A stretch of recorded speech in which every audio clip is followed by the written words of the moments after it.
करुणा के सागर तथागत गौतम बुद्ध जी को नमन करते हुए संविधान के निर्माता, आधुनिक राष्ट्र के निर्माता बाबा साहब अम्बेडकर जी को नमन करते हुए जगत गुरु साहब रविदास जी को नमन करते हुए, साहब कबीरदास जी को नमन करते हुए और अपने अपने गुरु को नमन करते हुए गद्दी ऋषि सभी संत महात्माओं को नमन करते हुए, अपने माता पिता को नमन करते हुए और गाटा गांव की इस पावन धरा को नमन करते हुए आप सबको जिस लक्ष्य के लिए, जिस उपलक्ष्य में हम यहाँ इकट्ठे हुए हैं, जन्मदिन है हमारे बेटे का, भाई का, तो नाम आदित्य है ना, तो आदित्य को जन्म दिवस की ढेर सारी शुभकामनाएं, ढेर सारी मंगल कामनाएं, खुश रहे और जीवन में सब प्राप्त करे जो उसकी इच्छा हो। एक बार जोरदार तालियां आप सबके लिए बता दीजिएगा। हाँ जी, आइए तो ज्यादा समय न देते हुए एक अरदास गुरु साहब के चरणों में। हाँ जी,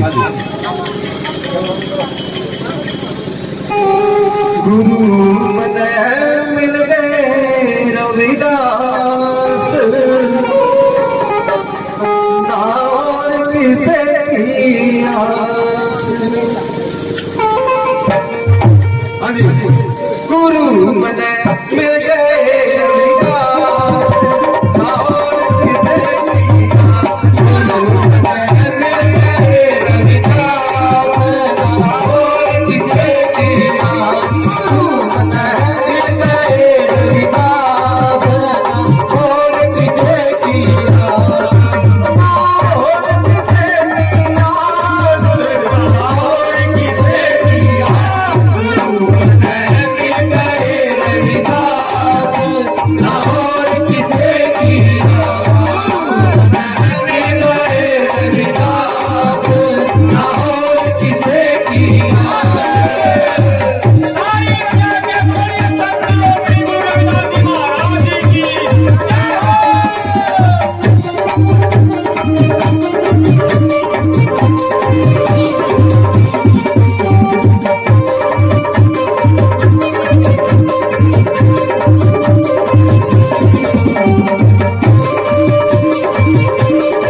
समझ में आया जी?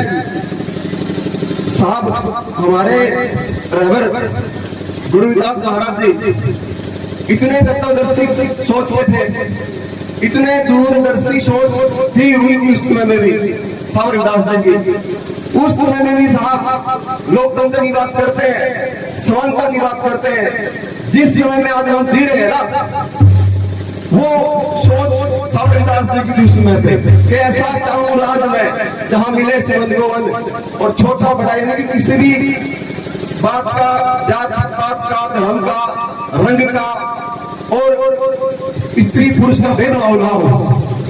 क्योंकि सावन उसमें देखा था ये सारी चीजें जो मैं बता रहा हूं आपको भेदभाव की, उस समय वो भेदभाव था, जात पात का भेदभाव था, स्त्री पुरुष का भेदभाव था। आप लड़कियों को, मेरी बहनों को पढ़ने का अधिकार नहीं था, कहीं जाने का अधिकार नहीं था, औरतों को नहाने का अधिकार नहीं था। पता है आपको, तो जो मेरी माता बड़ी बैठी है उन्होंने देखा है सारा कुछ। तो वो अधिकार, वो सोच रखते थे सावरदास उस समय में भी, और वो सोच पूरी की किसने? बाबा साहब doctor B are Ambedkar ji ने।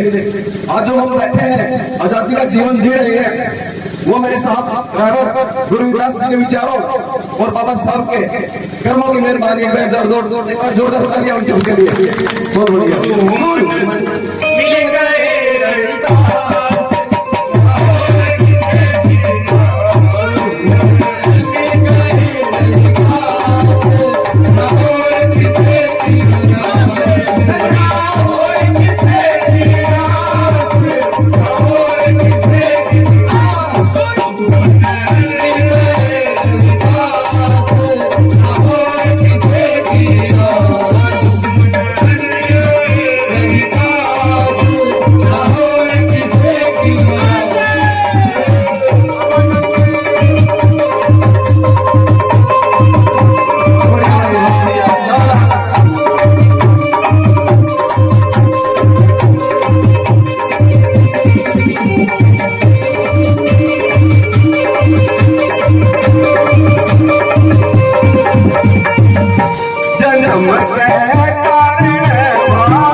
दूसरी साथी में क्या कहते हैं? सावरदास जी। मैं, ये मेरी नहीं है, ये सावरदास की लिखी हुई है कि जन्म के कारण भाई ना हो कोई नीच, और मनुष्य को नीच कर डाला है या बुरे बुरा गुना कौन सा? अब जो बेचारे बच्चे भूखे बैठे हैं, और जो बेचारी बड़ी औरत जो उसकी पत्नी कमा के लावा कुछ उसने बेच के और उसकी दारू पी ले, अगर आगे उसने भी पीता है और बाकर भी पीता है, और स्कूल में ना भेजा बच्चे में पढ़ाई तो दूर की बात, बेचारे बच्चे कैसे पढ़ाएंगे फिर स्कूल? तो वो कलम, वो नीच, चाहे वो किसी भी जात का हो, ये नहीं कि वो सिर्फ हमारी जात का हो तो नीच होगा, वो किसी भी जात का हो वो कर्म नीच है उसका। एक देख के राजी नहीं, कोई भाई पर जा रहा है, पढ़ लिख के तरक्की कर रहा है, उसने देख के राजी नहीं, उसकी टांग खिंचाई कर रहा है, वो कर्म नीच है, तो किसी भी जात का हो। समझ में आ रही मेरी बात भाई?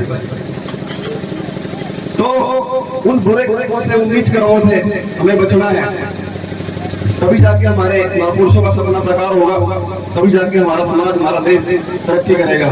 गुरु मैंने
ये सच बात है ललिता मिल गए ललिता और किसे किया